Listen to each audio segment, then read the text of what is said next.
Welcome to the final conference session of the Global Economic Zones Expo and Convention 2019. In this session, we will listen to presentations from industry experts. I'm honored to call on stage our moderator, Mr. Rakesh K. Sahai, Managing Director, Nuovofil and Infotech Private Limited.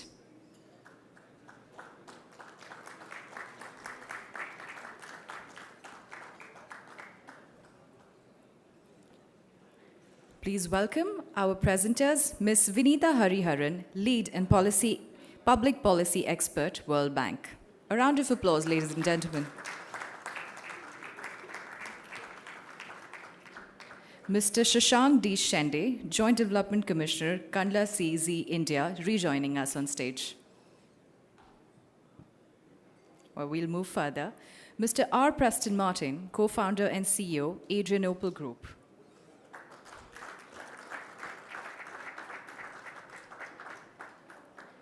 Mr. O.P. Mishra, Special Secretary Home, Government of NCT of India, of Delhi.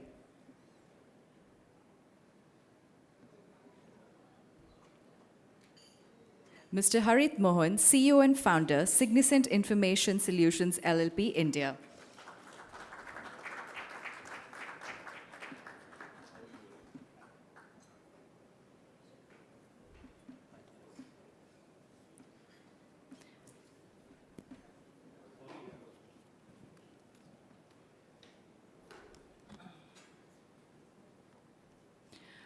I believe we can move forward, and our last delegate will join us as he is. I request Mr. Sahai to please begin the session. Thank you.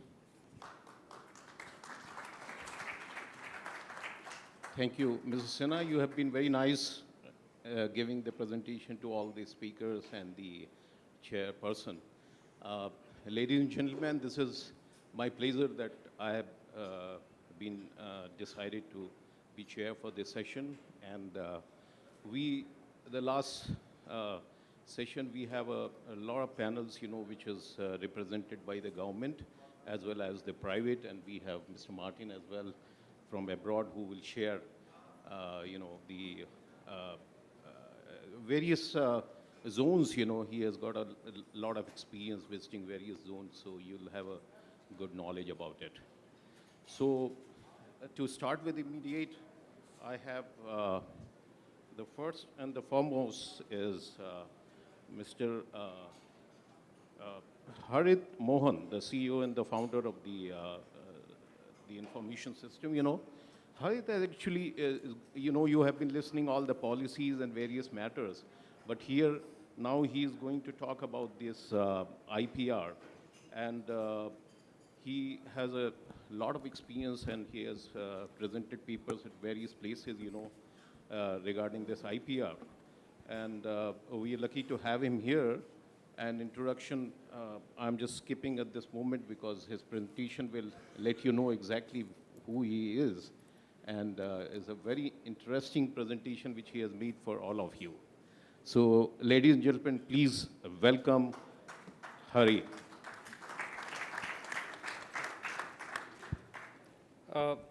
I think I should thank Mr. Rakesh. I promised him just before the session that I'll not make it boring. This is the first session right after the tea break. So, I hope I can make it more crisp and clear. So, I have made this session more of interactive. So, if my chair allows, I can, would like to involve the audience, than making it a little more monotonous in some ways. So what is IPR? Basically, IPR stands for intellectual property rights. Now, I have been hearing some sessions here today. Many of you have been coming from industry backgrounds, services sectors, government sectors. We have talked about clusters, SEZs. What's the end product of any of these things that we generally consider? The end product remains that we need to basically take care of what we are manufacturing, what we are making, what is the end product looking like. So what happens mostly is that we forget in the in the race to make things that we need to protect it in certain ways so that no other can copy it. So IPR basically at the heart is very important because we need to protect what we are making, and then there are different kind of possibilities by which you can protect the things that you're manufacturing. So For example, I have this umbrella over here that will actually tell you what are the IPR things and what we can do is. So first of all, of course, there are patents. Patents are basically given for the utilities, models, or manufacturing products that you make, anything that you think, if problem has been solved, you can, for example, patent it. For example, if I may ask the audience, you may be, having your mobile batteries going dead, and what we do is we look for charging points in and around, and we want to charge our mobile phones. Now, if there is no table around, what we do is we try and hang the mobile phone on the top of the charger. What if it vibrates? It falls down. So simple solution could be, a jugaad could be, for example, you can just put a hinge on it where the phone can lie on. So it solved a very normal problem, and thus these things can be patented. Likewise, we have other protections like trademarks, which is for brand protection. So we have a lot of logos on the screen over here. You would see there are a lot of logos. So I'm sure most of the brand owners would have protected it in some of the other formats. So these all fall under trademarks. And once they have been given a grant by the Indian Patent Office, they got as registered trademarks. Likewise, we have copyrights for the content that we create for media, for the blogs that we write, for the poetry that we do, for anything that we do that falls under the umbrella of copyrights. Then we have trade secrets. Secrets could be something which I do not want to disclose to the public. I want to keep that in mind for my internal purposes. Likewise, we have geographical indication. We have, for example, people from Gujarat, Tamil Nadu, Andhra, and a lot of other states speaking here. So everybody has, for example, if you talk about Alfonso mangoes, which city does it come to your mind? Anybody would like to take a guess? Which city is, for example, popular in silk area? Okay, what if talk about chappals? Kolhapuri. So all these fall under geographical indications. Okay, all of them are basically geographical indications where you give the rights to the cities or the states, and they have the exclusivity in that sense to make the geographical indication possible. So I've done a very, very quick exercise for all of you. I know we have had 3 rigorous days. So if you can just be a sporty audience for me, can you guess the first kind of intellectual property right? What that McDonald's logo would fall under? What protection amongst these would that trademark goes under? So trademarks, right? So the second image maybe not a little clear, but this is a camera, for example. Which kind of IPR would this fall under? Any guesses? Designs. Okay, so designs is one thing if you're looking at the aesthetics part of it. How does it look like? But if we want to go a little more in detailed, for example, the functionality of it, because it is solving a problem, it goes under patents, right? So this is basically patents. And then this book, which is basically a content, falls under copyright because it is content. The secret formula of Coca-Cola, trade secret. They haven't patented it because, again, patents have a limited 20 years of shelf life, after which the companies would get a monopoly over a period where other competitors can make it. So Coca-Cola is like 100 years old brand or maybe more. They never wanted to disclose it to the government also, so they kept it a secret for always. And that's why they're just the only company manufacturing the classical version of Coca-Cola, and despite it's not that big of an industry, still keep it as a secret. What about the painting? The painting? Copyright, correct? Because it is creation. The logo, Procter & Gamble, trademark. The phone, either design or patent depending upon what we are talking about. So in this very basic quick slide, we've learned about what is IPR. Okay, so what is IPR is basically the form that is the end product of any economic zones or any companies that they're creating, they need to protect it. Now let's look at SMEs and IPR. So if you look at this data very carefully, what has happened is that we have seen a lot of startups coming in the Indian space. There is a 5x growth, for example, and it is expected to go about 5 times of what we are creating in India already due to a lot of policies Indian government has given. We are at number 3 right now, just behind US and Britain, in the number of startups coming up in India. Number 3, isn't that amazing? There are about 50 plus schemes from Government of India that are right now supporting to create more and more entrepreneurs in India. On the hindsight, what's happened is, so they are giving us platforms. We have good ideas, bright ideas coming up. But are we basically protecting it from our competitors in Indian, nationally, or internationally? Is that happening? Yes or no? Any idea? So what has happened is there are just 910 applications being filed by startups in India, for example, in 2016. Just 910. So what we are doing is all the hard work, all the funds that we are putting in is basically going unprotected, which means that we are leaving a scope for our national competitors and, of course, international competitors to just copy what we are doing. And we cannot then take them to the court. We cannot sue them even.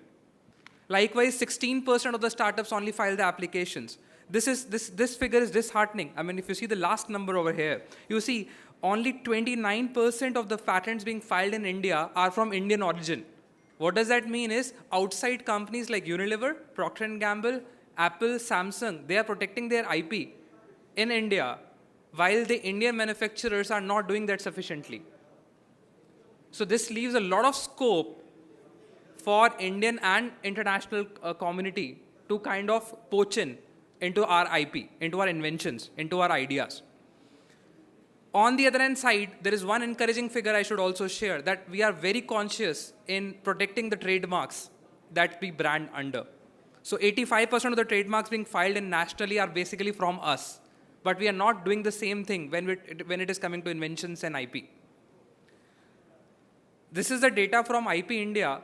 So I have kind of highlighted green and red, which basically means from 2012 to 2017, is the data growing up or growing down relatively to the next year. So you would see here in the terms of patent, we're about 46,000 patents a year.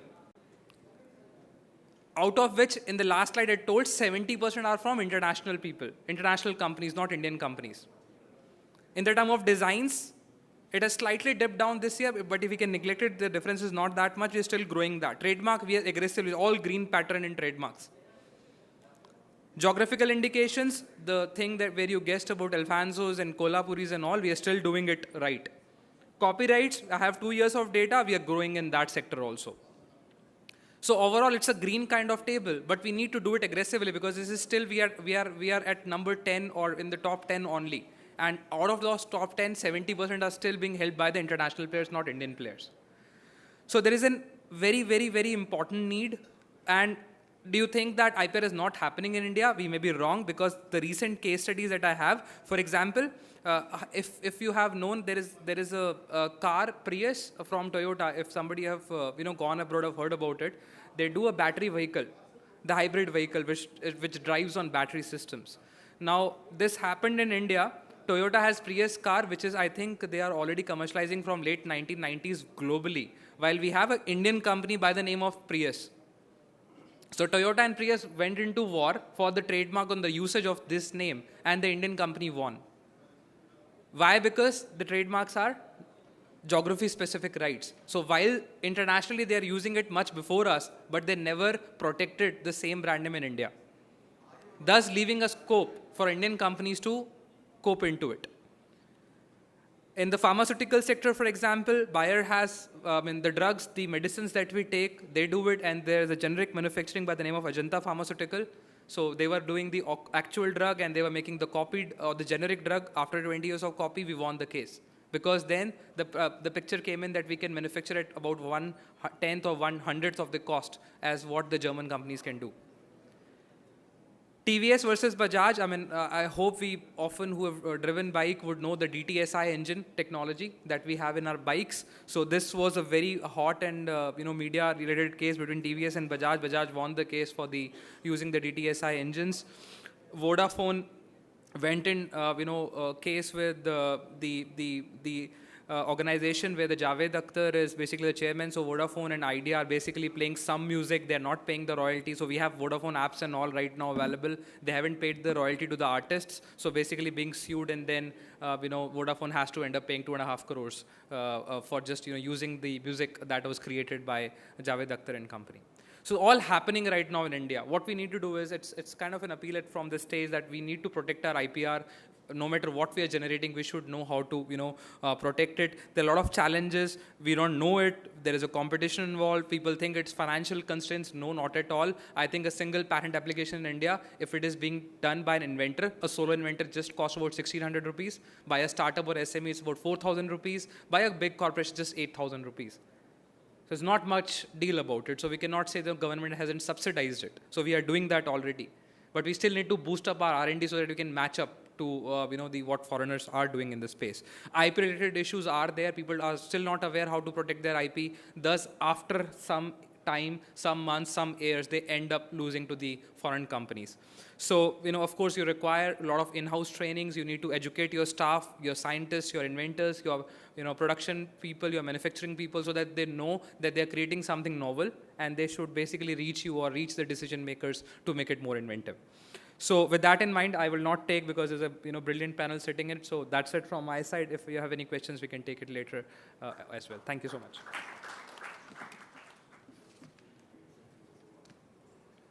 So I believe, Harith, the questions which you asked, 10 questions I was counting, and the 11 answers came from the audience, and all 100% yes. So please give a big hand to our audience, please. I acknowledge the presence of Mr. Siddharth Singh, the senior IAS officer here sitting in audience, and welcome, sir, to this session.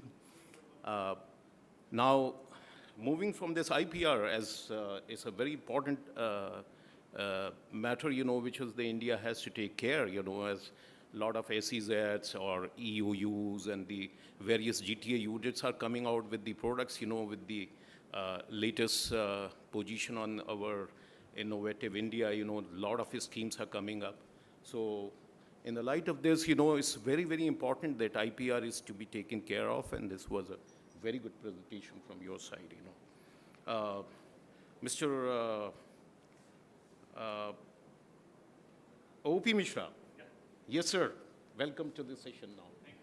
So you'll listen to Mr. O.P. Mishra as well as the secretary from the Delhi side. Mr. Mishra, you want to take a little bit of your presentation after 5 minutes? I was requested that I should give a presentation, so I did it. Whatever. I mean, you're ready. So, gentlemen, I invite Mr. O.P. Mishra now, and a little brief about him. I must tell you guys that Mr. Mishra is a special secretary with the Delhi government, has a diversified experience starting from district magistrate to managing in prisons as superintendent of prison as well, So that's very interesting, sir, being a district collector to the prison. And the General Manager of Delhi Tourism, the Director Projects of NDMC and Delhi Development Authority. He is qualified as BTech in Electronics Engineering of Birla Institute of Technology. Besides experience as a civil servant, he has equal interest in pioneering the urban art initiative called Delhi Street Arts, initiated the concept of the garden gym. Garden gym, sir? No, that's great, yes. And brought Rahagiri to the city, initiated by the government, Wi-Fi in open spaces. That's associated with many waste management initiative, which is very relevant today at this point of time, sir. He has received many accolades and awards. Today, he is handling issues relating to the police, prosecution, and forensic labs in Delhi. Besides being a state controlling authority of the private security agencies and general manager of Shahabad Development Authority. Ladies and gentlemen, please give a big hand to Mr. Mishra. Okay. First of all, I thank Mr. Babulal Jain for inviting me to this special occasion. I am not an expert on special economic zone. I do read a lot about it, but I've never worked on this side, so I will talk about something different. When we talk about special economic zone, we talk about development, we talk about 200 good things, but there are small criticisms to these enclaves of development, which says that it brings in regional disparity at times in Vietnam and China and places like the southeastern countries. It has been seen that they are treated, the labor is treated as if they are in labor camps. There are many issues. But when I come to India, we will talk about something, I am going to talk about something very different. SEZs are going to be there. They are going to be there for, last year also I saw there was an increase on something like 150 parks all over the country. But they have some issues when we see that the material and men, access to the land is much easier. It does bring some security issues. So I thought I will concentrate on my core subject, how we can, when we are creating an economic zone, when we are talking about development, we have to be a little sensitive about some infrastructure which may secure us a lot. So when we talk about development, we tend to lose the security perspective because it has a negative connotation. So we do tend to forget it. But I just want to bring to your notice that there have been some issues. SEZs or EZs will be always a soft target because we all have very easy access to the ports, for the material and men from different countries interacting in different ways. So there has to be, without, it has to be subtle, but it has to be very firm when we talk about security of these zones. There are a lot of news. When you go on Google, you will find there are a number of news that this was in 2015. There was some racket going on regarding sandalwood smuggling through these one of the SEZs. So what we need, there are two aspects to that: physical security and cyber security. Cyber security is one thing we keep forgetting. I'll talk about it in length because we are now actually, India is having a very big issue with cyber security. When it comes to physical security, I would say that what is the way forward? When we are creating such beautiful environment for industrialists, producers, processors to have easy access, less taxation, a lot many things. We do need to create a back of a good security services. In fact, in Delhi, you will be very soon having very smart police stations. In fact, we in Delhi are working towards AI-based information sharing with the beat level officers, where all the information we get through CCTVs, through PCR calls, that is 100-number calls, or any other information through intelligence agencies and various, all that will be crunched, data crunching will take place, and all this will be decimated selectively to the right person where it is needed. So this kind of thing will have to have smart things, and these are not very costly. In fact, it reduces the cost of manpower a lot.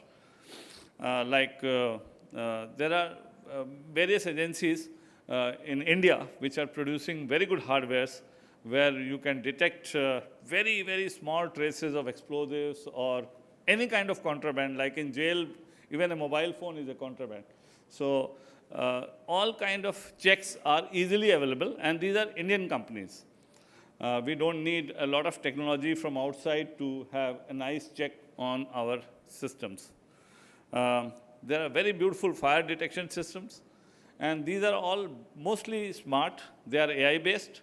So we have to have a centralized control system in each of these parks or zones where we can monitor all the activities, anybody walking through, anybody having access in and out of one individual unit to the main park. Everybody can have, all this can be monitored very closely on a controlled way. And we have to have a setup like this. I would say if there are entrepreneurs here, they need to understand the need, and if they can have this good for them as well as for general economy of the country. If we have one single assault or terrorist activity, any of these parks, it will really bring a very detrimental effect on the country's economy otherwise. Cyberspace, you will not believe the next slide. I'm going to show you what we are losing every day on cybercrime. So there are software parks. They are very well aware of how to protect their cyberspaces, their softwares. But there are new things coming every day. Like a few days back, I saw something which is very amazing. There's a device, there's an app, in fact, not even a device, which monitors you for 8 hours. It will look at your face, it will look at your movements, lip movements, and I will exactly produce your video without you being there, and lip movement and voice, which will be exactly matching you. It will be a very difficult thing even in the courts or the cyber forensic experts to make out it's real or not. So this kind of thing is happening very fast. So we need platforms where we can have cyber checks. Then there is very complex ransomwares. Many of you would be aware of. These days, we are facing huge issues with the ransomwares. In many of the, particularly the IT sector, institutions have faced it. This slide will tell you what is the scenario. If you see, we are losing something like 88,000 rupees to cyber criminals every hour, a bank hour. I'm talking about bank. Now I'm coming to the individual. We are losing 1.4 lakh crores to the cyber criminals. We lost it in last year. And there are a cyber attack every 39 seconds. So I'm talking in this context because when Mr. Jain was talking to me about SEZ, I said, I am nobody in SEZ. But yes, I can tell you that SEZs can have a big issue if they do not look at these at this point of time, at the time of inception, or even if there are old SEZs, Kandla and all, they have to come on board, realize the need for security checks, realize the need for check on cyber crimes. Because cybercrime in a public place and a SEZ, the impact will be huge when we compare it with SEZs. Way forward is we all have to be sensitized, awareness drives, and then there has to be a cyber investigation support center in each of these, or if there can't be if there are smaller parks or zones, there can be a cluster concept where you need a cyber investigation support center, because what is happening is whenever there is a cyber lapse, wrong done, people go to somebody who think they are experts, somebody from the market who claims to be an expert, and they land up into a bigger mess. So there has to be an institutionalized system of cyber investigation whenever there is something happening. This is the only way to stop these, and there's no other way. So we have to have authorized centers where we go and get ourselves checked. There are very many software for cloud analysis, malware forensics. And of course, all this will have to have a linkage with the state police. In case of physical centers we talked about, you will have to need an access to the custom department as well. Thanks. I think that was my expertise, my field, so I spoke on that. Thank you very much. Sorry, gentlemen, ladies and gentlemen, there's a little change in our program. We have with us Mr. Sudhanshu Pandey, Additional Secretary, Ministry of Commerce, Government of India, who has very kindly consented to deliver the valedictory address. Now, he has to reach his office again for a meeting at 1:30. We had told him earlier that we'll release him by 1:15. But now that our program has been delayed a little, with your permission, we'll make this small change, and he will deliver his valedictory address now, and then the session will continue, and then we'll have the vote of thanks in the end. So, with your permission, Chair, I think we can invite the Additional Secretary of Commerce, please. Thank you very much, sir. He has been my senior colleague a long time ago. We have worked together in several positions. And when this initiative came, my only remark was, it's very timely. Because what has happened in India, that one, we started very late on the concept of economic zones.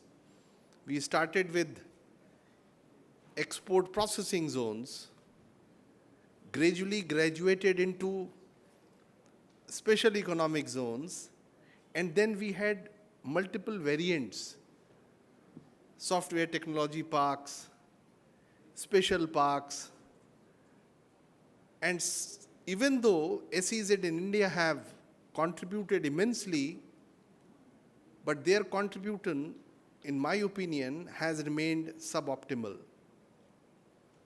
And globally now, there is a paradigm shift which is happening already. Because when this concept came, it came with 4 basic objectives. One was investment, and the other 3 were exports, employment, and experiment. Now, experiment is extremely important. And I see this initiative as part of that last E. Globally today, the manufacturing, the trade, the transaction, financial transaction, everything is changing in a big way. The manufacturing, if you look at now, you will realize that if in the top 20 firms, earlier 15 were the manufacturing firms, today they all are in the top 10, 6 to 7 service firms. And the way the global economy is going to change in coming years, it's going to be very different. The industrial revolution that we saw and the digital revolution that we are seeing, we just heard Mr. Mishra. So you can just imagine what kind of challenges each one of us would be facing in years to come. Already in the manufactured goods, globally now, various surveys, they indicate the OECD is the most authentic research. They say that globally now, even in the manufacturing, almost 55% component comes from service. And that is embedded in the manufactured goods. And the future predictions are the most common, and the thing that we can relate is, say, the automobile, your car. And the time is not far when people say that the service value in a car is going to be almost 85 to 90% of the cost of the car, and just about 10%, 10 to 15% will be the hardware part. Now, this is the shift that is happening. Now, why I am mentioning this? If this is the shift that is happening, then the SEZs that we created, because the manufacturing of tomorrow is not going to be manufacturing of yesterday. It's going to be very different.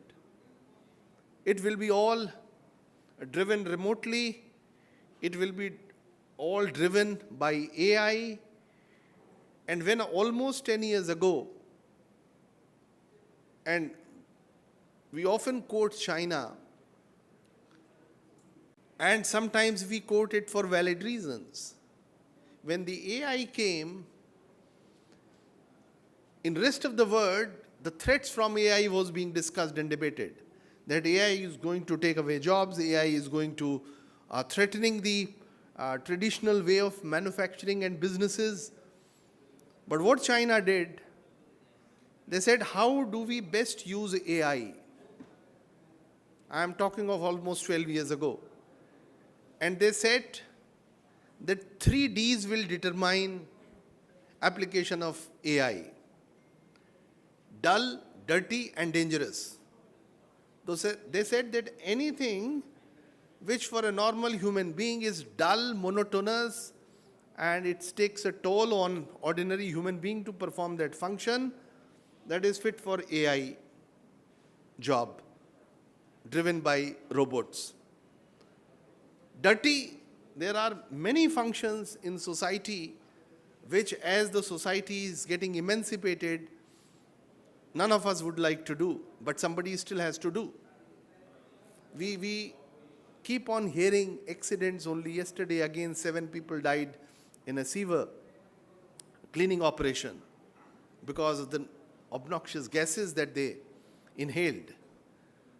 So they said dirty is the second area where the AI and robotics will work in tandem. And third, dangerous. Anything which poses danger to human life, that is the third area where the AI and robotics in tandem should be applied. Now, why I am saying it's the attitude which determines the way we are going to address a particular challenge. Challenges will come every day. The world is changing very rapidly, and if with each challenge we only feel threatened, then perhaps that is the most pessimistic way to look at life. The positive way of looking at life is that with every challenge, we try to discover what is the opportunity. So for this digital revolution which is happening in manufacturing, there is going to be huge opportunity for a country like India. Because you have demography on your side, you have qualified manpower on your side, you still have the labor arbitrage on your side. The cost elsewhere are going up and up. And the still cost of living in India is relatively less, especially in tier 2, tier 3 cities. So that is an area that we have to now fan out. And the huge area that lies underused, suboptimally used, especially in our special economic zones or some even manufacturing zones, even estates, industrial parks, we need to have a very serious look. About 8 years ago in Shanghai, after having experimented in 80s with the Shenzhen, most famous of the experiment that China did, they converted that small fishing village into one of the most modern cities. And the average income in that city went up. Mr. Mishra said, yes, disparity. But then it was on the positive side, it went up by 100 times in a span of about 30 years. Yes, at other places, there was no SEZ, and therefore the rise in the income was not that fast. So in that sense, disparity got created. But here was an opportunity for others to emulate, other regions to emulate, and that is how subsequently they did. Recently, for the service industry, they saw that the future is now going to be, as you see even in India, your almost 62% of the GDP comes from services. If you look at the developed countries, then the contribution of services industry is about 80% plus. In countries like Singapore, it is well over 90%. The limited point is that the service industry is going to drive the future growth globally. In some countries where The manufacturing has not happened like it happened in our case with the telephony. We were still struggling with the conventional telephone system. The mobile telephony came, it disrupted, while several hundreds and thousands were still in the queue to get the landline connection. Everyone switched over to mobile phone, which was readily available. Now that is what is going to happen with many countries who have missed the manufacturing stage of their economy, because they will leapfrog into service industry by default. The value addition is going to be again in the service industry. And therefore, the global economic zones that we have to see today, we have to think that what kind of incentive, what kind of infrastructure, what kind of security systems, what kind of labor laws we need. I was mentioning about Shanghai, that they started an experiment in the service, and they created services special economic zone in Shanghai with 6 services, including the banking service, which was one of the core area for them. And today, each one of the service there, it has transformed. It is going to bring in structural change in the Chinese economy in the coming decades. And this is the experiment I was mentioning about. Because China knows very well that now from the development stage, because of the manufacturing, the structural shift of the economy has happened, and they will enter into the next stage of development. And to sustain the future growth, now manufacturing is not going to be their bread and butter.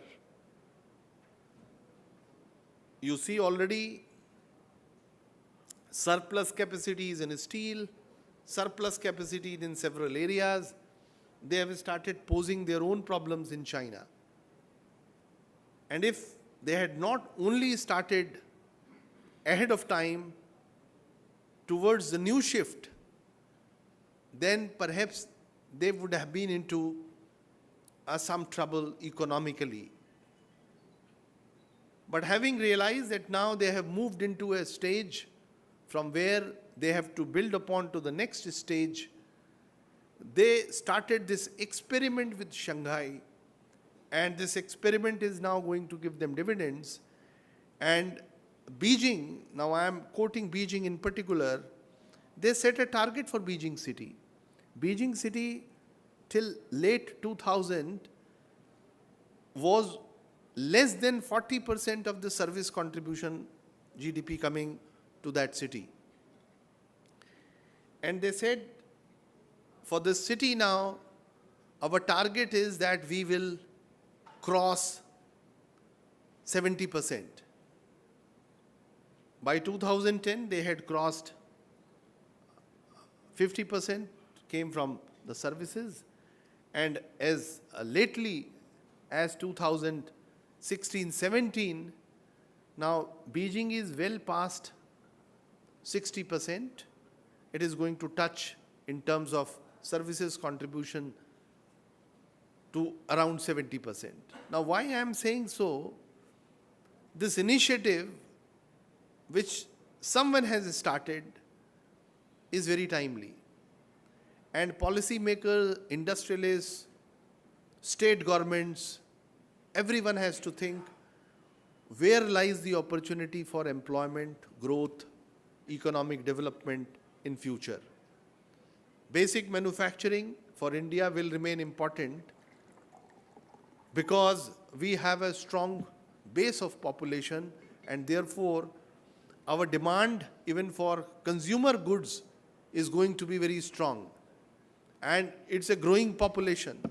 It's a growing population in contrast to several aging geographies.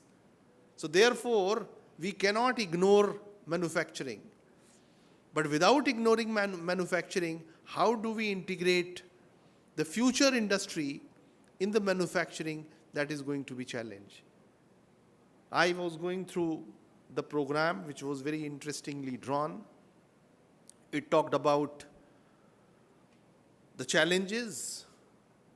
It also took case studies. In one of the sessions, full session, there were a number of case studies that were chosen, and also now a complete session was there, how to promote investment and trade in these areas. Lastly, we also have to see how the world is trading, because what you produce today, you don't produce only for yourself. Today, many things you produce and others produce for themselves as well as for global citizens across the borders. And therefore, the manufacturing standards are going to be very different if you were to succeed. And the economic zones in that sense also offer you an opportunity, because in a diverse country like India, it is not possible to change the ecosystem everywhere, because we live in centuries at the same time. One part of India will be in maybe 2nd century, and one part still will be in 18th century, 19th century. And that is what is our diversity. But if we use this platform, then we can enter into 22nd century, converting it into one of the best infrastructure, best facilities, best skilled people, and compete with the rest of the world. I think this is the century for economies like India, but we will have to work hard to convert that opportunity into a reality. So thank you very much for inviting me. My sincere apologies that I couldn't stay because of the sudden program with the ministers' meeting. And since minister is traveling, so it is not possible to reschedule those meetings very easily. So thank you very much, sir, once again. And my apologies to all panelists that their program got disrupted, and so my sincere apologies. We are honored, sir, Pandey, that you had made it. Siddharth Singh, sir, wants to say something about you. Yeah, I would just like to say that, I have to propose a vote of thanks, but he'll not be there. So let me thank him. Thank you so much, Sudhanshu. It's really a pleasure, and I'm really grateful to him for sharing his insights, and giving us so much food for thought. He has great experience in services, in trade policy, and he has been one of the most, dynamic officers in our ministry. I've had the pleasure of working with him earlier, and we go back a long way. And I'm really grateful that, he took time out of his very busy schedule and could spare some time with us. Thank you so much, Sudhanshu. Thank you.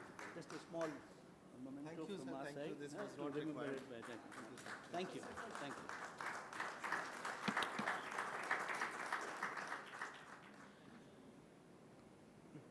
So, ladies and gentlemen, a big round of applause for our Secretary, Commerce.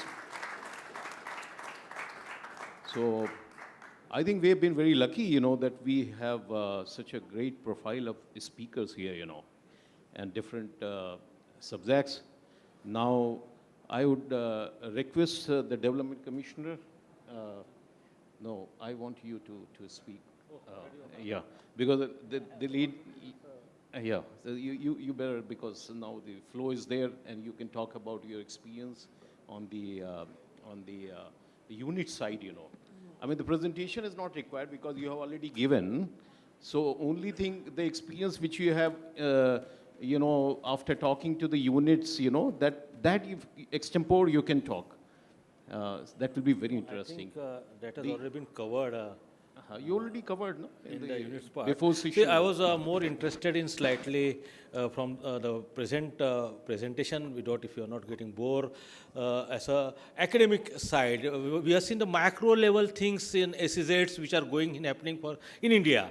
Of course, we have also had discussions on at a macro level, at a global level, as the subject is already there, the global economic zone. So I had as a student, I am not talking as a Joint Development Commissioner, as a student of Gujarat University. I am doing my PhD in management, and SEZ is one of the pet topic. So I thought, let me also have a such academic type of study, which at a glance, I will not take more than 10 minutes, if you permit. But this is purely a contemporary academic paper on secondary sources. If you can able to hear on the academic front, I can go ahead. If no, these are see, problems will always be there. There should be always one problem. So units will always have the problem. This is in continuity. But the things, we have that type of vision, how down the line, like how the secretary has told that, now it is not, how we can now look not for the traditional manufacturing, but we have now something different required beyond the traditional approach. So that's what, oh, sorry, already this, I have made this paper 6 months back, but I have added certain slides, which are the emerging areas, till date, how we can go further for expansion of these activities of SEZs. Mr. Shande, may I request you to just expedite, whatever slides which is not relevant. No. Yeah. That's the reason I am just going ahead. I appreciate that. Yes. Why the objectives are now over. Almost everybody knows what is the objectives of SEZs. Acting as a SEZs are like a vehicle, drivers, catalyst, and of course, linkage between the backward and forward economic linkage, these other things. No, this is also a known thing, this how the last 25 years we already celebrated the concept of globalization, how it has come up, the globalization, liberalization, conversion from impacts policy to exim policy, and how where we SEZ come out, the sir has told that SEZ as an experiment. So this is how Quasi Laboratory had come up in 2005 as act. And then we have seen the global recession, we have seen the Lehman Brothers problems at macro level, how the things has, the challenges which has been come up, and then now this is what the gap we sought, how to go forward. So that is how the challenges which has already been notified, various sector targetings, poor managements and the insufficient incentives, fiscal, non-fiscal. So this is already known fact. Now it is a time to evaluate the SEZ, the new things which has been apart from the known challenges, the globally which have now, we have our policies, our SEZs should be more compatible, the concept of green zones, the environment, the compliance part is more important. So now it's not only the incentive part, but now sustainable development growth, as Babulal Jain sir has already given the 17 factors, the 17 objectives to be fulfilled. Most of the global countries, they have gone for a sustainable development program 2030. This is all the United Nations instructions, and India is also one of the members. So we have to see that globally what are the things which are taking place. That should be also part of that should be implemented in our SEZ policy. Sustainable development, environmental problems, the social and corporate governance standards, and recently what the WTO compatibility, the WTO issues, we see that most of the MEIS, ACS schemes already we got instructions to remove the things. So these are the new challenges where, and globally, we have to accept that now we have to make a mindset, yes, we have to evaluate these SEZs. No more SEZs, that is, SEZs are over. How to go forward? That's what the paper, and then the present scenario also, we have seen that what are the statistics as on date. Hopefully, we are covering the 100 millions exports in this year.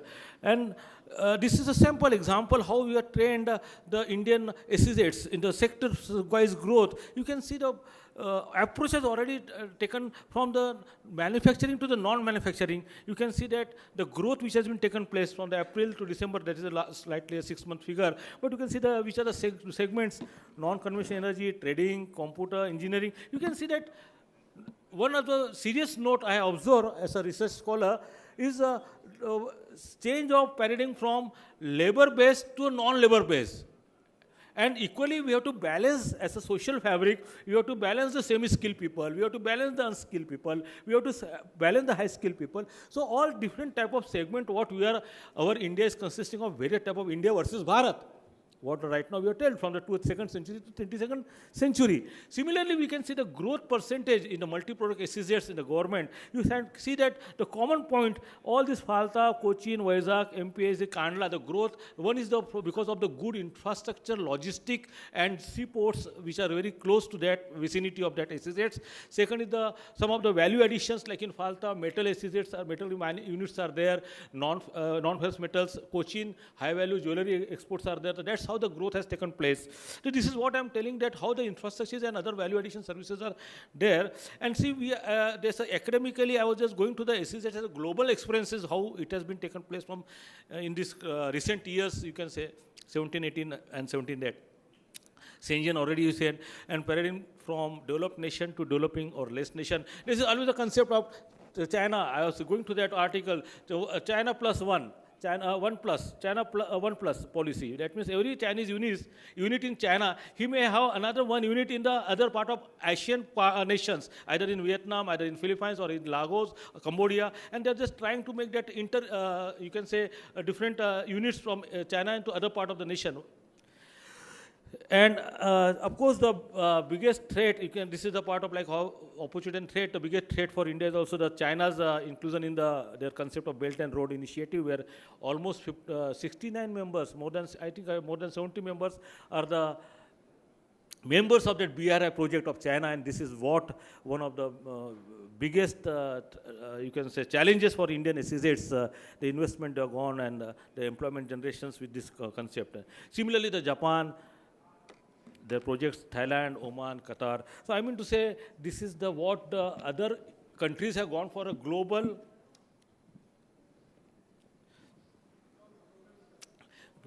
policy. I mean to say global footprint policy. Basically, India is also on the way of global footprint policy.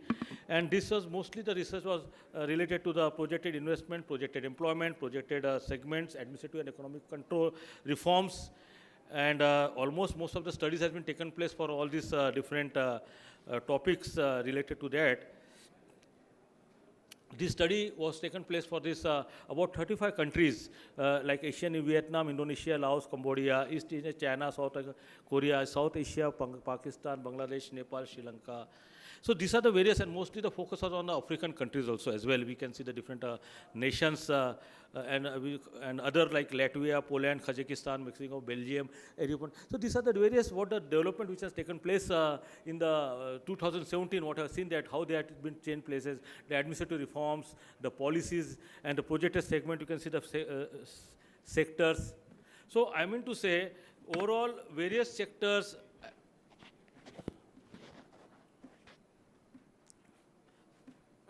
Okay, I thought, okay. So just when I summarize the things in the three areas, which are the projected sectors, which are the investment which taken place, and which are the employment which has been generated, projected and proposed and existing. So in the year 2017, we find that Asian nations are the number one where the development has taken place, 61. African nations are also behind because more of the Chinese investment, $1 trillion Chinese investment is going in about this African SEZs.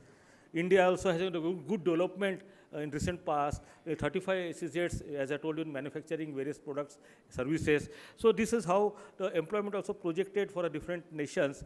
So overall this paper, the more important which are the critical issues which the other countries had taken place, importance of various things. So I have bifurcated the various issues as administrative and economic policy, fiscal incentives and non-fiscal incentives. So it's so purely, when I've gone for the various papers and various reports, I've been observed that a lot of changes have been taken place in the administrative and economic reforms, and they have integrated this SEZ as a national mission. It's not a separate something like that. They have integrated and given the priority, and they have got their own, like Zimbabwe, there is a ZIM asset program. Every industry has their own program. Like Nigeria, they are having the Make in Nigeria export, mine. So every country has come up with a different type of things. So these are the parameters which I have seen that on these parameters, most of the countries has taken action on, and these have been segregated as a administrative and economic policy, fiscal incentive. These are the same thing what is in.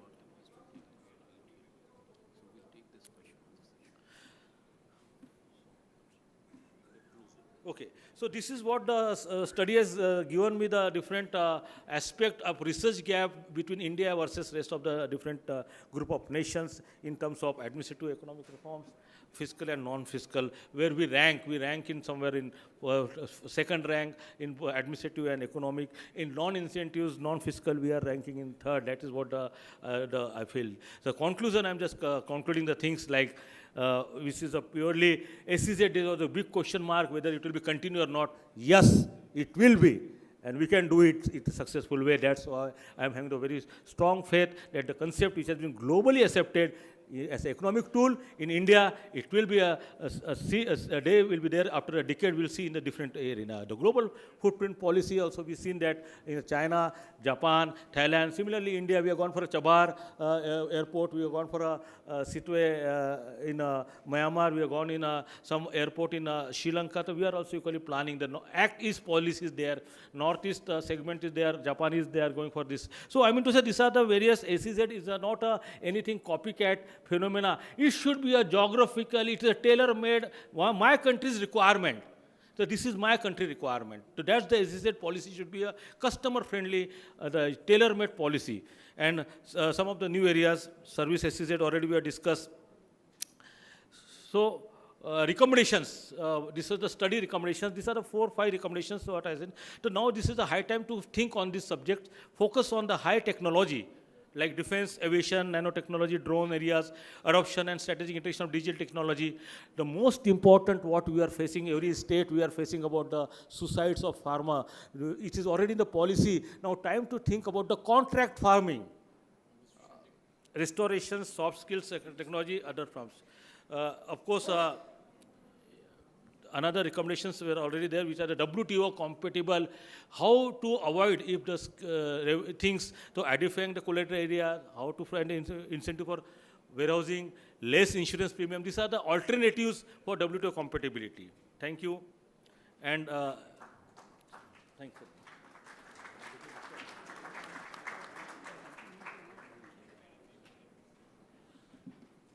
So you have enough time in the question answer session, and since he is a development commissioner, has tremendous knowledge, I wish you all the best for your PhD, sir. Now, ladies and gentlemen, I want to present to you Mr. Martin. He has, although he's looking very young, but he has got a lot of experience behind him, and he has got a knowledge of the various SEZs working. So, ladies and gentlemen, big hand for Mr. Martin.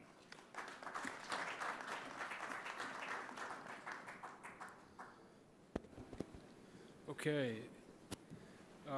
So I originally planned this presentation with some more time in mind. So I'll try to be very quick and go through it, hit the main points, and carry on.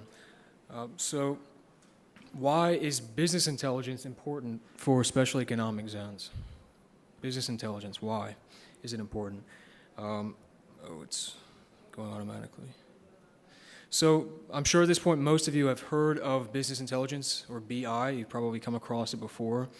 A set of resources or infrastructure.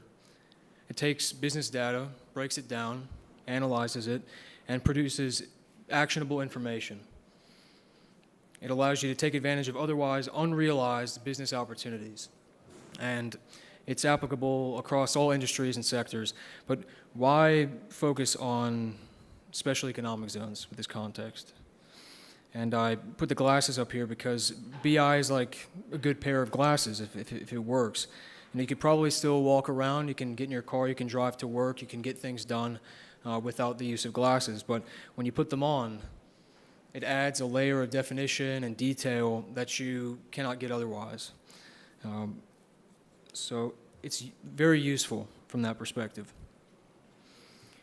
So why the focus on special economic zones when it comes to business intelligence? And the answer for me is fairly straightforward. It's been touched upon by many of the other speakers throughout the conference.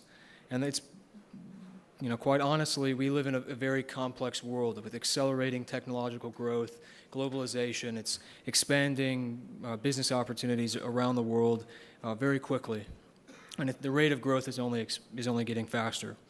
And special economic zones, they've played a very interesting role in that development and lifted hundreds of millions of people out of poverty. They've created hubs of business and in some cases entirely new cities.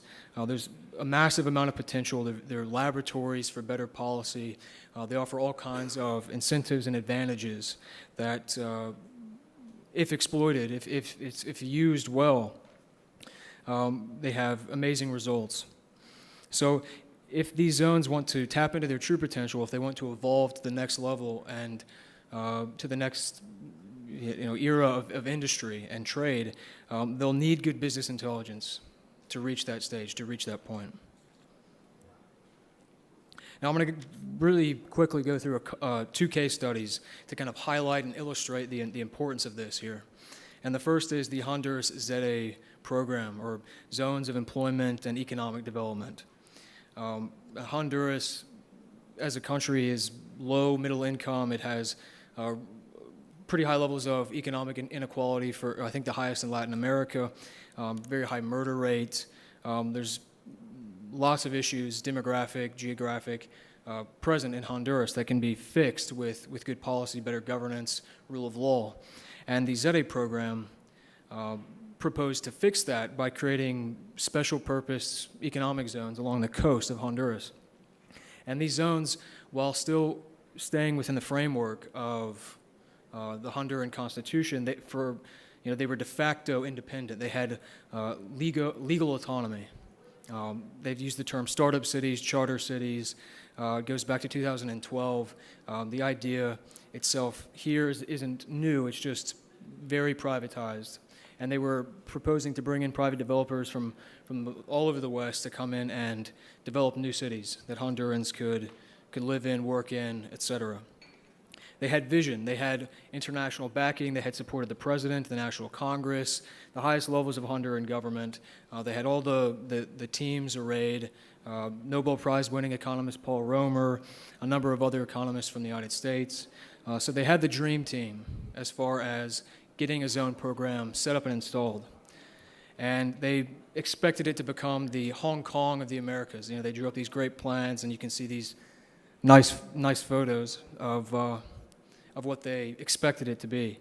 And the reality proved quite different from that, unfortunately.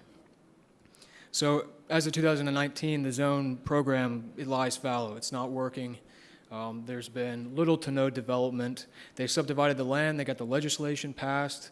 They hit all the checkpoints that precede development, but nothing so far has been developed. They were extremely unpopular among the public of the average citizen of Honduras. They saw them as zones of neoliberal exploitation, and they did not support them. There were riots, there were protests. Like I showed in the last slide, this is an example of a faction that was out in the streets against the idea of these zones, against the idea of foreigners coming in and taking away Honduran sovereignty. The government support didn't prove very effective because many people in Honduras don't see them as legitimate. There are all kinds of controversial elections. There was a coup back in 2009. These were all things that the zone program failed to kind of predict and plan for. They had all the resources, they had all of the teams in place to get this done, but they failed to perform the correct feasibility studies. They didn't do any opposition research or try to understand the opposition to the zones themselves. They completely skirted over that. And then on the other side, the private investors and developers didn't do enough political risk studies to determine the level of institutional corruption in Honduras that they had to weed through, and they completely, again, failed to measure public backlash. So Honduras remains a failure as far as special economic zone programs are concerned. And the second example I'd like to go through is Rwanda, because they have quite the opposite. The effects have been quite the opposite. It's proven very effective, the zone program in Honduras and also their overall economic development. And Rwanda, of course, back in 1994 was the site of one of the worst genocides in recent memory. So they pretty much started at the bottom as far as economic development is concerned. They they were in very dire straits by the time they came up with this Vision 2020. So the pillars here are fairly straightforward. Lots of countries around the world that are developing, low income, try to hit these benchmarks and, improve their economy. So they too had a vision for the future, like the Hondurans. But the difference lay in the investigative groundwork, the business intelligence that the Rwandan government was dedicated to assembling from the very beginning. They sent advisory teams. The President, Paul Kagame, and his government sent advisory teams all over the world to places like Singapore, Shenzhen, the United Arab Emirates, and they attracted data and accumulated information about how these countries developed their own economies, how they developed their infrastructure, how they attracted investors from around the world, and how they rose from agrarian or fishing villages all the way up to massive cities with all kinds of trade and economic implications. Rwanda is a very small country. It's landlocked in the center of Africa, and they have to find a way, and they're continuing to find a way to work around that. And then finally, they wanted to establish political stability because the government massacred people 25 years ago in the hundreds of thousands, even a million, and political stability in Africa is an extreme problem in many cases. It severely limits their economic potential. So Rwanda had to fix that problem if it was going to succeed. And so here you can see, broken down what they did right. From a business intelligence perspective, they pretty much hit all the marks that a country could when they're trying to develop their zone program. And because Rwanda is so small, you can kind of think of it as a sovereign economic zone to some degree. So they went to countries like the UAE, to Singapore. They studied their bureaucracy. They studied the regulatory framework, their strategies for attracting investment. They compiled the data sets and they synthesized it in the system that currently operates in Rwanda. Their government system is based on all of that information, that external data that they accumulated when they went around the world studying these different frameworks. They modeled Kigali SEZ off of the Chinese Special Economic Zones of the 1980s. They studied the Singapore Airlines, Emirates Airlines, in order to develop their own public airline company that now connects Rwanda with all of mainland Africa and has plans to expand out from there and connect it to business centers like Dubai, London, New York, Shanghai. So they really, from the very beginning, focused on acquiring the data that they needed in order to analyze and plan for how they could reform their economy and how they could grow it and move forward. Mr. Martin, you left with big 3 minutes. Big 3 minutes, all right, no problem. So the statistics here, they pretty much speak for themselves. The growth has been remarkable. The GDP, has grown 9 times over the past 25 years, with an average growth rate between 2013 and 2017 of almost 8% year after year. They are the 48th least corrupt country in the world, and for context, that's higher than Italy. They've doubled their life expectancy since the Rwanda genocide over the past 25 years. And perhaps the most interesting of them all, they're ranked 29th in terms of ease of doing business across the entire world. That's higher than Japan, that's higher than Switzerland, that's higher than the Netherlands. So quite a remarkable jump in just 25 years. It would be a fallacy to say that business intelligence is the only reason why they've reached these benchmarks. I wouldn't say that. But it, at the very least, has equipped them with the tools and the understanding that they needed to build themselves up to this point. And that's why you have people going around saying that Rwanda could become the Singapore of Africa. And that's a lofty title and goal to move forward, but their progress, again, it speaks for itself. So in review, business intelligence certainly has a role to play in the development of special economic zones and in tweaking their operations to make them better and more useful, more accountable. It doesn't have all the answers. It won't ensure your success, but it allows you to kind of get at investigate the deeper story and the context of the market that you're focused on, of the people you're accountable to, and to really try and grow and become more competitive in this globalizing world. It's becoming more and more complex, and you need to be able to take a close look at the data and arrive at the right decisions, the decisions that need to be made to reach the next level of zones and their experimentation and prosperity. So thank you very much. I appreciate it.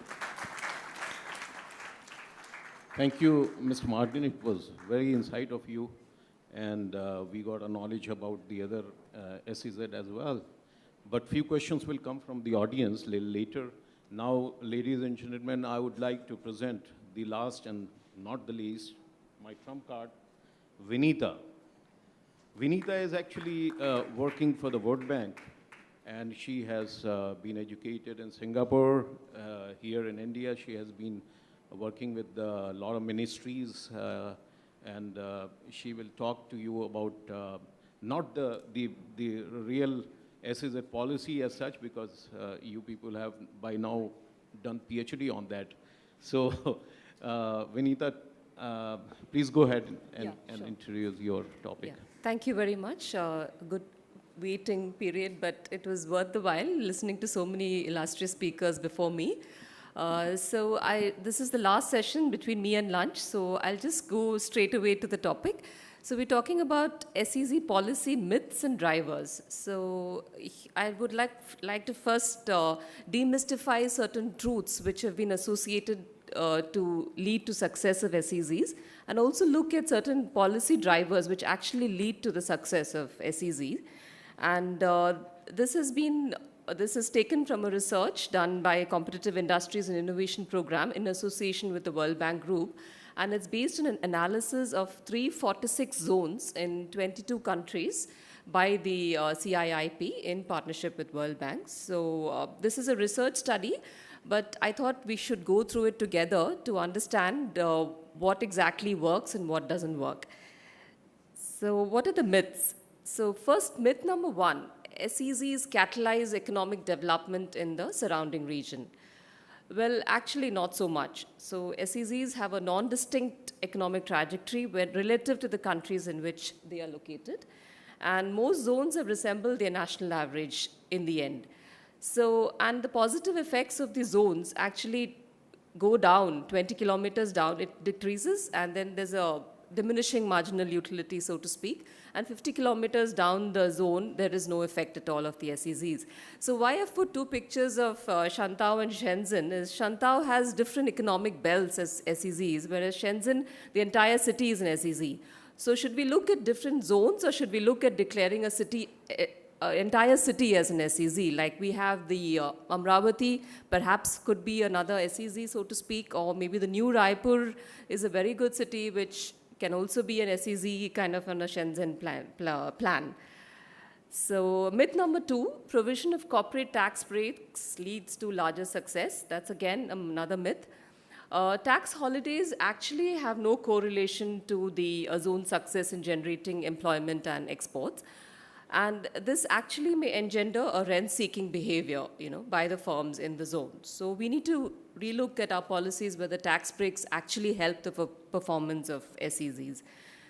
Myth number three, SEZs generate greater employment for the surrounding region, which is again a myth, because what happens is actually SEZs attract migration from the surrounding regions. And so again, recreating the chaos that cities have created in the urban space today. So, which is leading to, again, unemployment in the city per se. So that's another myth. And myth number four is they show sustainable growth trends. No, they show growth trends in the initial years. It actually accelerates, and then it kind of tapers down to reach to the average level in the surrounding city. So that's what the research says. So there were interesting findings which I thought I should present to all of you here. Maybe to debate and discuss together. So then the SEZ, so after looking at the myths, let's not be so pessimistic. We also look at the drivers. What are the policy drivers that lead to success of SEZs, and what's the way forward? Policy driver number one, non-fiscal benefits are more beneficial than perhaps fiscal benefits like tax holidays. So by non-fiscal, we mean one-stop shops, single window clearances, labor regulations, ease of labor regulations, not necessarily to say that you engage cheap labor or don't give them social benefits, but look at ways in which you can ease the hiring of labor. So that has actually proven to be beneficial for the SEZs across the world. Then the organizational setup, Mr. President just spoke about Rwanda. So Rwanda is also cited as a very good example of a good regulatory setup there, where they have an independent zone regulator within the board. So that which is independent of political pressures and is also deployed with sufficient resources. If you have an independent regulator and an SEZ authority, so to speak, then it works well. Policy number 3 is zone size. Now, zone size is also known to impact the performance of SEZs. This study has actually looked at zones which have very large SEZs like the Chalo border gate zone in Vietnam, over 50,000 hectares, and the World Trade Free Zone in Uruguay, which is just 5 hectares. So looking at both these through research methodologies, it's seen that larger zones perform better. So, which may not be such a great policy in, policy learning for India because of land constraints. But this is just a factor that perhaps we may want to know. And policy driver number 4, technological content. High-tech zones are regarded as faster and more illustrious than low-tech and massive production zones. So it's not just about labor and going for massive production, but also looking at what is the distinct product that you're creating in the SEZ, and how are you actually contributing in terms of value addition to the economy. Policy driver number 5 is location. So in retail, as you all know, they say there's only location and then there's location and then there's location. So in SEZs also perhaps, even though it's large in size, but locations matter. So we need to be closer to cities, not too far away, not in remote areas, and proximity to ports have traditionally seen success in SEZs. Policy driver 6 is when services are provided within SEZs, like hotels, residential areas, etc., recreational areas, that leads to greater success. And in Gujarat, we have very good models being developed, the Sterling SEZs and various other SEZs where the planning actually provides for various services. So if you have a holistic township, that's what it comes to again, then it works better, not just a manufacturing zone. Then the country and region-specific context. Of course, it's a well-known fact, but then it's good to also look at well-known facts again to reiterate and redesign our policies. We need to have a good, favorable socioeconomic and climate for inviting and for enabling firms to participate in SEZs. So that really impacts the performance of SEZs. So that's why when we say China's SEZs work better than Indian SEZs, do we really need to look at our regulatory frameworks and see what really worked in China and what didn't work in India? And driver number 7 is again the continuation of the earlier driver, which is country and region specific. National industrial structures with pre-existing manufacturing base and human capital endowment increases the country's attractiveness, while countries that are primarily agriculture-based have challenges in hosting or in having SEZs, successful SEZs. So just to recap, with number 1, SEZs catalyze economic in the region. It's not so true. Corporate tax breaks don't really lead to success of SEZs. Greater employment for the surrounding region, not really so, because it creates conclaves of high employment and productivity. And SEZs show sustainable growth trends? No, it tapers down and shows diminishing marginal utility after a certain point of time. Drivers are greater non-fiscal benefits, a better organizational setup which has autonomy from political pressures with enough resources given. Zone size, of course, that's something that perhaps we cannot emulate, but we'll have to arrive at an optimum size for an SEZ, which is not too small and not too big, in the Indian context perhaps. And the technological content focus on more high-tech and high-productive zones rather than low-tech and large-scale labor-engaging SEZs. Location, of course, like we just said, proximity to natural resources and ports is a big success factor for SEZs. And the services provided, make a holistic SEZs with housing, education, all other ancillary facilities provided along with the manufacturing base. And of course, country and region specific context, look at our regulatory frameworks and how we could enable and ease them for better functioning of the SEZs. So these are the references, and that's it, a short but thought-provoking, perhaps, presentation. Thank you. So, ladies and gentlemen, this is the last speaker on this session and the complete program as well. Now, I would like to encourage all of you to please be ready with your questions, because that's very important, and it has been realized with all our co-panelists that, you know, the questions from your side will be replied. So be specific, and please come out with anything which you have in mind, because we organize here also would like you, when you go back, you should be fully satisfied, you know. So on your behalf, one question I would like to ask to Mr. Mishra. Mishra ji, when you're talking about the security, it is in the light of this Pulwama, the attack which has taken place. Lot of proofs were given, you know, whether the attack has taken place or not in Pakistan. And the best proof was 300 mobile phones were working at that particular time. And then after the attack, all the phones went switch off. So that was something, you know, which perhaps the most authentic this thing, you know. Now, coming back to the importance which you highlighted about this zone which is coming up in every part of India, the security is extremely important.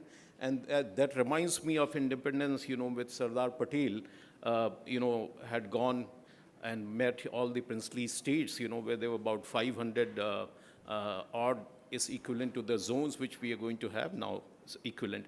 So we have to give a thought. Those states, you know, which we have brought into India, with this special economic zones, are we going to create those princely states again?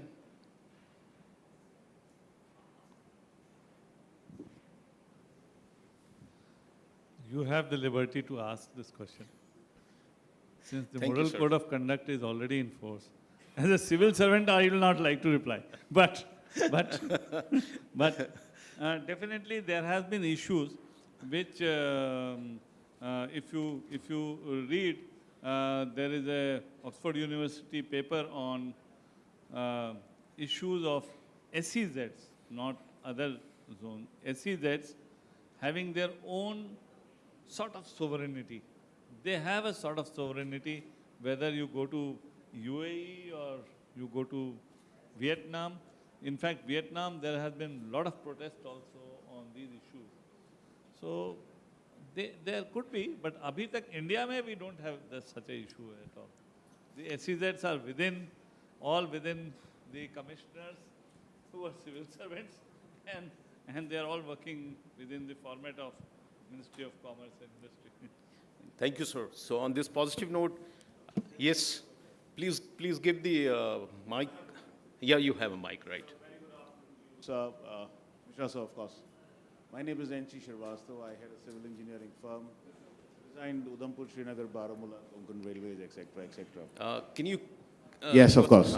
Please. Got it. So, sir, I'm actually doing a lot of work on DBT and, you know, agriculture, etc. You know, direct beneficiary transfer to these population of farmers. And what I noticed was that we are using the Meghrad server of NIC. So there are these three IT departments, rather sub-departments in India. One is NIC, then you have a UID, and then you have a BHIM. So all three of them work, and NIC incidentally has a lot of data with it. And we are forced to use their servers, and we port most of our data from whichever server that we are using into the NIC servers. Now, ultimately, when you talk about security, which is a very core area of our work, the kind of information that I'm gathering is relevant to big data, and we'll subsequently be using IoTs. So with these IoTs and then gathering that huge amount of data, and with an NIC server which frequently keeps failing, it's really not happening all the time. Just want to, sir, bring it to your notice that if whenever you come to the Government of India from the Government of Delhi, please do something that NIC should have a more robust server where every state may have a very good server, but should be centrally linked, and that data should be easily accessible to all the ministries in India. Because 30 to 40% of the population data is the same everywhere. because we'll have the Aadhaar numbers, we'll have the person's name, we'll have his crime records, we'll have his, you know, social status, data, everything. And it should be easily interactable with all the ministries. Right now, we have it all individual. We are collecting that data repetitively by almost every department. So it's a waste of energy and resource in a big way. So just wanted to just update you on that, sir. Thank you. So Shivaso Saab, this is your question or this is your suggestion? This is just, no. This is just to bring it into his mind. Again, he's already been told this a million times already. So just to tell you, sir. Vishal, that you want to say much something needed. about? I had an experience as working in NDMC where I can say that we created our own data center. Of course, that leads to duplicity. There is a duplicate work all the time. But I think people are going for their own data centers. All the departments are going there for their own data centers. It's need of the time. With so much data, you can't expect the whole thing to be crunched into one. It's not possible. So I think departments and states also are going for their own data center also. I would say that there has been down times, but as per my information, it is almost, they're up 99.5%. They claim, I don't know what is the truth. Thank you. But that was very good question. A big hand to Mr. Srivastav, please. I want everyone you to please ask question. And the person who does not ask question will not be allowed to go from here, please. Yeah, will not be given lunch, right? So then, yes, sir. I have a small, more of a suggestion for Mr. Martin. Can you share the methodology of your intelligence for determining the success and failure? What was the last part? I didn't hear that. The shared methodology you have adopted in intelligence in determining the success or failure. Sure. So within the context of working with a client, my company will conduct a review of all of the specific needs and the parameters of the data that the client needs, and we'll go through and conduct several research projects. One, in order to collect the initial intelligence, form hypotheses, develop theories as to how it's applicable to the operations of the client or to whatever it is that they're wanting to study, if it's external data, because you have to distinguish between internal and external from the beginning. And we proceed with those initial foundings to kind of focus in on the hypotheses we form and arrive at various conclusions, release a report to the client, and then just kind of work through the analysis from there. But when it comes to the specific case studies, we're mostly focusing on key performance indicators that you can see through various econometric data that just kind of tell the story of their ability to parse through information about their opposition, the different political risks involved, the various investment data concerning their operations. It really depends on the specific case study, the specific example, and the specific client. Mr. Jain, are you satisfied? Excellent. And I have seen a lot of ladies here, although they are very young, but definitely I would like one of the ladies to put up some question, So it is a participation from their side as well, Yeah. You want to say? Yes, yes. Okay, fine. This is Salil Chawla. I represent a global portal, fascinatingworld.com. It is more of an observation, may not be a direct question, since you're prompting us to come forward. Yes, sir. Thank you very much. So I've taken the lead and opportunity, Thank you. First and foremost, good afternoon to everybody. To my understanding, India is at the crossroads. Why? The question is that when we look at the economy pie of India, it is largely still agrarian, around 62% of our dividend, demographic dividend is engaged, direct, indirect, or induced or disguised in agrarian sector, India has jumped to service before manufacturing, almost, as we say, around 60 or 62% of the total contribution comes out of it. Then now push called Make in India, which is trying to prompt us. It is more directional and clarion, into manufacturing. Unfortunately, still it is languishing between 16, 17, 18%, despite of ease of doing so many other quotients, supporting. Government is also trying to support there. And India has a perhaps bad habit of jumping in the evolution, something called jumping the, that hockey stick, like in telephony also one of the speakers said that from landline straight away we have become the world's largest smartphone, skip that evolutionary thing.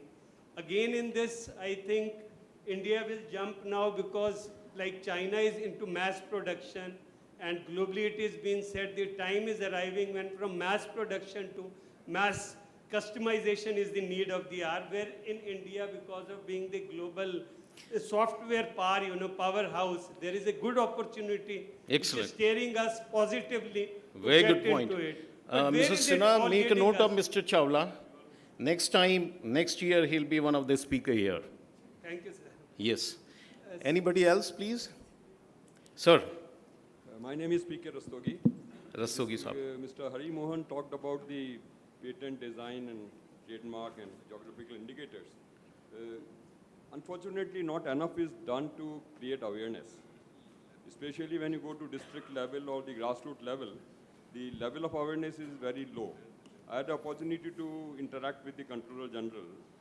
Their website is very good. But what do you think how the awareness can be increased? Can it be through, as we have the entrepreneur courses, so perhaps it should go at the school and college level? Right. So I think very, very apt question, and I think it's just not the responsibility of, say, Indian Patent Office. I think the responsibility lies on people like us and you, wherein we can create more awareness together. There have been multiple conferences. In fact, 2 of the conferences are lined up here in Delhi itself, in around vicinity. I think one is in Taj in the next 2 days also about the IPR. So I think the reach is there. We need to figure out more. As far as we are concerned, as a part of CSR, we do talk to a lot of universities, a lot of R&D companies, especially in India, because despite we are into IPR, you'll be shocked, 97%, 98% of our business still comes from outside US. Outside India. So we are working in about 15, 20 countries. In India, we are still struggling to let people explain what is IPR, what is the importance, because the minute they turn into some big businesses, they're haunted by big players because we don't protect. So we raised an Hindi slogan like "Pehle bachao fir becho." Like you need to protect it before sell it. Else, what happens is if you do not do that, you can get prone to different kind of litigations, which can be very, very costly and eat up all your profit margins. So it has to start from school level. It has to go to college. It has to go to companies. It has to go to almost everywhere. And I think in income tax returns also, I think I was reading a section. There is now a clause: if you have patents, you get some rebate. So that's something like which is already happening in India. I think the awareness has to, grow multifold. And if somebody would like to talk about it in lunch, I'm free to answer them. I hope you got the answer, sir. Yeah. Thank you. Give a big hand to. Yeah. This gentleman sitting there, he wants to ask question, Yes, sir. You please go ahead. No, it's fine. Harit, what you said, I have interacted with the system. The point is their hands are tied. Before they say you do the work, they have got hands tied, so you can't do it. And doing the conference in Delhi and Bombay is not enough. And I have worked with them almost a few months, and I can't convince them. Sir, I think just a quick comment here would be, with all the internet and data happening and with Jio, giving us nearly free internet, webinars are something that we do conduct and many organizations should conduct. So perhaps if this goes live, this event is somehow not going live and the records would be deferred and will be given tomorrow. But my appeal is like such events, if they go live and broadcasted, people who cannot come to Delhi, they're sitting in some rural areas, at least they can, join in via internet and still the awareness could be done somehow. Yes, sir. Good afternoon, sir. I am from Muniraja from Andhra Pradesh. Welcome, sir. I am welcome. asking 2 questions, sir. What is the main objective of main effectiveness. What is the main effectiveness of the SEZs in the country? Number second question is, how much fair has been achieved, objectives of the SEZs achieved compared to global SEZs in the globe? Excellent. How much objectives has been achieved? I'll ask Ms. Shinde. You can reply the question. There are two questions he asked. He is asking about the contribution of the EPZ into the Indian economy, And the second question which you said? Second question, what was your second question? Second question is, how far has objectives of the SEZs achieved compared to global SEZs till now? Say again. Main objectives. Objectives. Achieved so far. Okay. Compared to global leading SEZs in the world. Okay. So, Ms. Shinde, can you just give your figures? Just as far as exports from SEZs, we are almost crossing 100 billions and 30% of the export from the SEZ, number one. And as I told you, prior to SEZ policy, it was a EPZ. And India is a very, you can say, in Asia is number one. SEZ was instituted in 1965, Kandla SEZ basically. So as such, there is no standard parameters with global SEZ how far.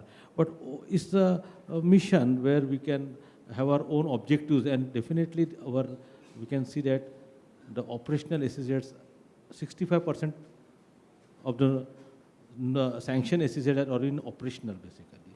So it's a long way to go, and how the reforms, the objectives are getting more and more, we are achieving the objectives of, like you can say, 20 lakhs almost employment we have generated in the last 10 years, 15 years, apart from the export and investments. And definitely, as compared to the segment of Asian, of course, there are different parameters they are having, but we are positively going ahead with our objectives, basically. So you have $100 billion exports and the 20 lakhs employment, from the SEZ.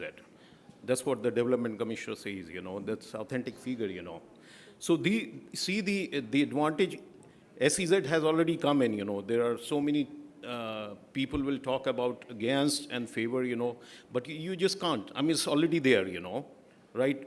जैसे वो शादी होके बहू घर में आ जाती है तो कोई अच्छी होती है कोई ख़राब होती है लेकिन बहू है अब उसको संभालना ही है आपको तो this is the SEZ is like that so now in the light of this the kind of a contribution which is being given by SEZ the space see the question generally come from the audience to the panel but from panel to the audience there's one question is going to come Singh Saab is here I don't want to lose this opportunity Singh Saab, this regarding the zone, I would like to ask you, because you have vast experience on this, See, in the offset class, which is defense sector has come, and 30%, which is being to be produced in India, there are a lot of space, which is vacant.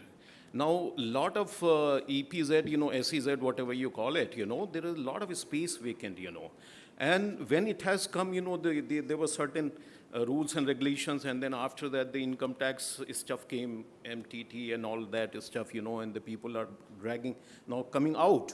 Now, those complete has become a real estate, because you see in Pune, people have made 800 crores, because they sold the SEZ to the foreign buyer, So my question to you is this the concept of SEZ which has started, whatever we have gained, apart from that, is this a real estate stuff? If that is so, then what we have to do is to stop this, A, and the B, that entire space which is available, whether we can bring in the defense corridor concept and, the space is utilized for, this 30% offset. Your views on this, sir? It's a pretty difficult question, but let me tell you, all the policies which are made with all good intentions. But if people are bound to misuse policies, or if they, take advantage of a certain concession which is given in a policy, not with the intention of, increasing exports or something, but just to avail of that concession, then nothing can be done. It's a question of attitude. I mean, you have a policy and people are bound to or, if they are bent upon misusing it, it happens. And then, you ask government that, okay, you gave so much land to these people, they are not doing anything. So what options do they have? What options do the people have? What option do the government have? Sit with it. You can do nothing else. Or, find a way how to utilize the land. So whether somebody has benefited, somebody has misused, somebody has made good use, I mean, it's a story of our country. We are a very diverse country. There are states which do very well. There are states which do not do very well. It's the same thing. You have SEZs which are doing very well. You have very good, successful private SEZs. You have very successful government SEZs. Noida, there is no space available. So it's a mixed story. It's a mixed story. And like anything else, you look at any other policy of the government, there are people who will misuse it. There are people who will hoodwink it. There will be loopholes in government policy. But yes, if people, implement it honestly, there's some good will flow out of it. There's Excellent. no doubt about it. Sir, regarding the defense corridor, the creating a north and south, a lot of investment has to come to create the corridor, Can we use the empty space which is there, is about... See, there's no question of can use. Of course you can use. But, you would need entrepreneurs who are ready to invest. I mean, government can improve the ease of doing business. Somebody can procure land, but you need somebody who will do his due diligence and put his money there. So, the facilities are there, the policies are there. Eventually, it all boils down to who is going to put money. And if you have entrepreneurs, of course, there is a lot of, opportunities in the country. You may not even need SEZs. If there is an opportunity, then even if you put restrictions, people will go and manufacture there. Correct. But if there is no opportunity and there is a facility created, still people will not go. So I think what our friend Preston Martin said, I think business intelligence is a very, very important aspect, which is often ignored. And in our haste to sort of create a new policy or to, create a new system, we rush into it. And then there are some teething problems, then there are some issues. But that's precisely the reason why we organize this convention. A time has come that we should take stock of how it has fared, what were the loopholes, where did we succeed, where were the pitfalls, and how the government should proceed further. Because it's a good tool, it's a good policy instrument. The only thing is that you got to know how to fine-tune it, how to hone it, how to, develop more creative sort of assistance, which is WTO compatible, to provide our entrepreneurs and exporters that edge to compete in the global market. Thank you so much, sir. You may be aware that Mr. Siddharth Singh is senior IAS and he has been the architecture of these policies, and no one can reply as Mr. Singh himself, Thank you very much. So ladies and gentlemen, any questions? We are closing now. Thank you very much for all your participations. And it was very nice that all of you have been here, and with your energy. This success which has taken place is just because of you, audience, and all these ladies who have organized this, very well. Thank you very much.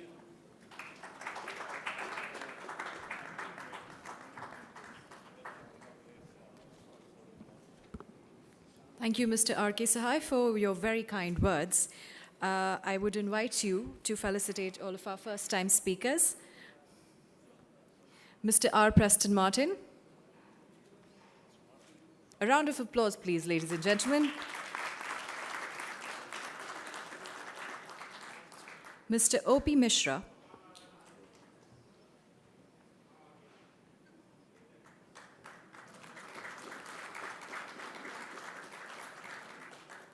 And Mr. Harit Mohan.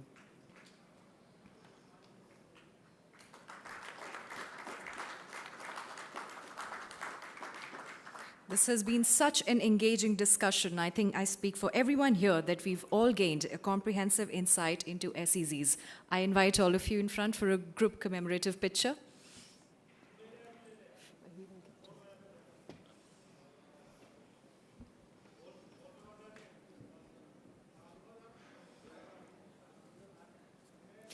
I invite Mr. Siddharth Singh, retired IAS and Chairman WICS, to also join us.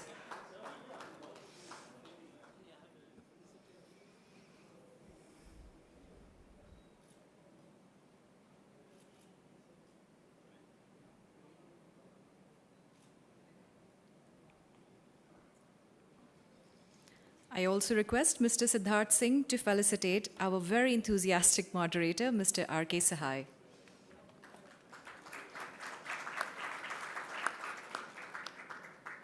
I now invite Mr. Siddharth Singh to convey the vote of thanks and close the conference. Well, good afternoon. I'm sorry we got delayed a bit. Speakers on the dais, other participants, ladies and gentlemen, I think over the last 3 days we've had some very interesting discussions here. And as you must have seen, we covered almost all the relevant aspects related to SEZ. In my part reply to the chair's question, I've told you why we organized it. So I'll not go into that again. And I would only like to now, propose a vote of thanks to all the people who came and participated in our events. From the beginning, I think it was the Ministry of Commerce who was very, very encouraging. And we had the Ministry of Commerce with us. The CEO of Niti Aayog came, the Secretary of Commerce came and gave his speech on the inaugural function. My sincere thanks to them. State government of Haryana, who became our partner, their Chief Secretary came again, and they had a very good presentation on the state thereafter. Among other ministries, we had railways, which participated in a big way. We are very thankful to them, and their member had come here, Mr. Rajesh Agarwal, and he told us what's in store for us, for years to come as far as the railway ministry is concerned. And then I think we had from the state governments, other than Haryana, we had from Maharashtra, we had from Punjab, Gujarat, Tamil Nadu, and we are very thankful to them for their participation. SEZs, which was the topic of this whole conference. From the government SEZs, we had participation from Noida, Mangalore, Kandla, Dahej, Falta. And from the private SEZs, Adani, who was our developer partner, we are very thankful to them. Then we had Reliance, we had Mahindra City, we had Shree City, we had Shrey, Gift, Tata Steel, SEZ. Very, very sincere thanks to them. Mazar Consultancy, they were our knowledge partner and did a wonderful job. Thank you, Mazars. And other than them, among the consultant and think tanks, we had Mott MacDonald, Deloitte, Ernst & Young, RIS, ICRIER, JLL, CBRE, Lead in Public Policy. Thank you. On the legal and taxation side also, we had a very productive session. And we had Desan Shira and Associates, Centrum Legal, A to Z, who participated. Thank you. International participation was also there. As you just heard Mr. Preston, he just spoke to you, and I think a very excellent presentation he made about comparison, how case studies, how SEZs can do well or can go wrong.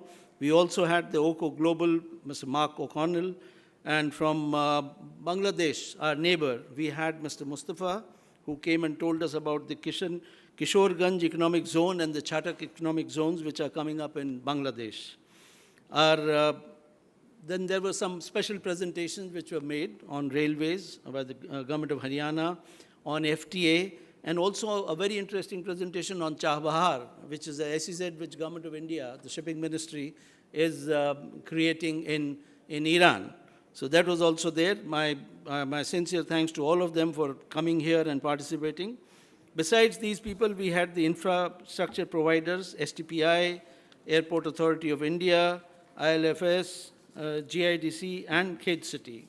So I think for a first edition of any such conference, we had a very remarkable response, which we received from all these people. And I'm sincerely thankful to them from the bottom of my heart. My sincere thanks also go to all of you who participated and made this conference and the event more meaningful. My sincere thanks also to our co-organizers, which are the EPC for SEZs and EOUs, and our managers of this event, Exhibition India Group. Their expertise was really very helpful. My thanks to all of them, the big team which is there from EIG. Thank you so much. It's a wonderful job that you have done. And I think we had our constraints, but eventually things fell in place. And I think we could put up a reasonably good convention and expo for a first edition. Thank you so much. Thank you, all of you. Thank you very much. And I would now ask Mr. Babulal Jain to say a couple of words. I'm breaking the tradition. I'm giving a thanks. I want to honestly thank my chairman, Mr. Siddharth Singh, my team people, Mr. Rawat, Mr. P.K. Rastogi, and especially the people from Exhibitions in India. Apart from Prem, is not here now, but Prem has been a dear friend from 1980. I want to thank him. Aarti, I can't forget you because you are A, alphabet starts from A, and I'm B. We'll go up to Z. So, Atabish, you have been very nice. You've been very cooperative. And I especially want to thank a very dear friend of mine from your team, Naresh. So thank you, Naresh, and thank you everyone for coming. Bye-bye.